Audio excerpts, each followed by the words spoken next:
होगी।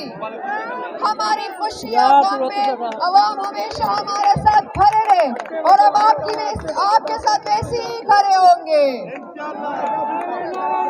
हम अपनी बहनों के लिए, अपने भाइयों के लिए, अपने बुजुर्गों के लिए और आपके हकूक के लिए हमेशा लड़ते रहेंगे।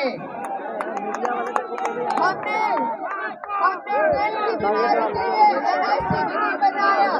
आपके बच्चों के इलाज के लिए 4 लाख बनाया। बिल्कुल मुफ्त इलाज होता है। जानी तेरा तू कहाँ आ गया 7 बजे। पाकिस्तान पीपल्स पार्टी ने आपका हम यकीनी इलाज बनाया।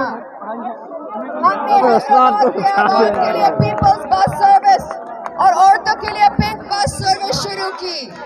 हमारे पास एक हम वादा करते हैं कि हम आपको मुफ्त मियारी इलाज देंगे और आपको बच्चों को मुफ्त तालीम देंगे। हम वादा करते हैं कि गुर्बत और भूख का खात्मा करेंगे। हम वादा करते हैं कि हम आपको मजदूर कार्ड और यूथ कार्ड देंगे।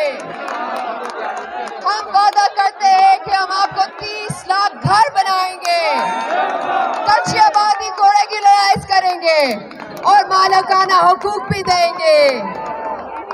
हम वादा करते हैं कि हम आपको 300 यूनिट मुफ्त बिजली देंगे।